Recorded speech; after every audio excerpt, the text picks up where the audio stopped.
Hello and welcome to Photoshop 101. I'm Julie Powell and I'm going to run you through some basic tutorials on how to do just simple things in Photoshop.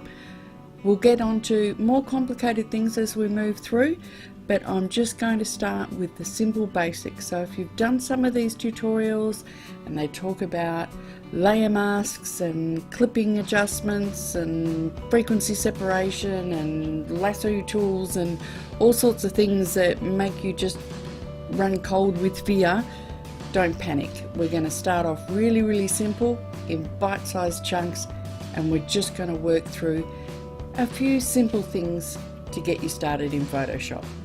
Once you've gone through a few of these tutorials, I'm sure you'll have a much better understanding on how to do some of the more complex tutorials that are out there.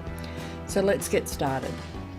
So once you've got your Photoshop opened up, you've got your basic layers, your basic layout I should say. So you've got your toolbar, which has got your basic grab tools and everything through here, which we will go through step by step.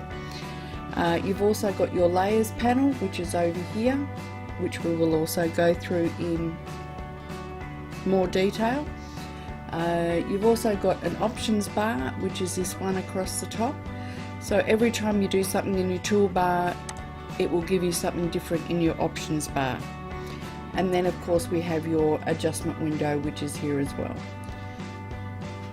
So let's get started and create a new document. So we'll really go to the basics. So if you go to File, go to New, and that will then bring up this window.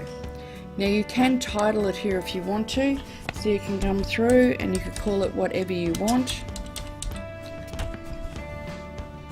You can even do, if you want to do a particular document, so for instance you want to do something that's A4, you can set your paper size up here. So go into International and you can select your size here, whether it's A4, B3, whatever.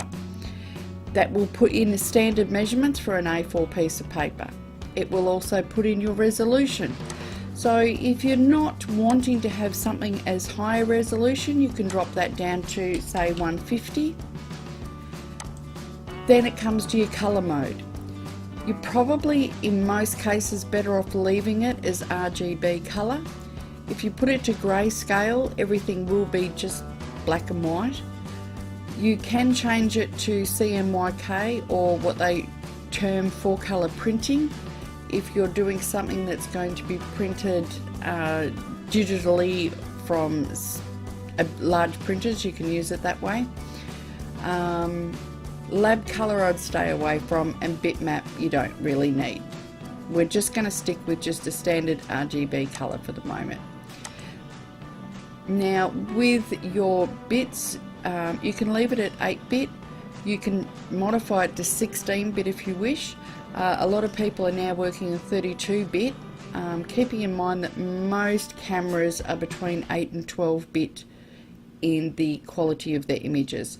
But you can leave it at 8-bit for now. You can get into more advanced stuff, and there is various reasons why to change it to 16-bit or 32-bit, but we'll just leave it at 8-bit for now.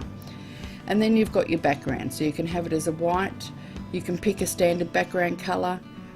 I just leave it as transparent. If you want to add a background color, you can. There's various color profiles as well. Probably just to leave it standard at the moment. Same again as with the bits. There are reasons for using other color profiles, especially when working with printers, but we'll just leave that for now. And then just leave your pixels as square. If you click OK, it'll then give you an A4 size document, which is then at 50% of the actual size. You can make that go larger or smaller. If by pressing the Control on a PC or Command on a Mac, you hit that and the plus button, you can make that smaller, or minus, you can make that, sorry, you can make it larger or you can make it smaller. So that's pretty much your window. Now you do have different layouts that you can set Photoshop up in. If you particularly want it set for various different reasons, I just leave mine set at essentials. You can also have different actions and history palette that we can put in here. Again, we'll get into that a bit later, but that's just your basics as we go through. In the next tutorial, we'll start going and running through your toolbar, and I'll see you in the next one. Bye for now.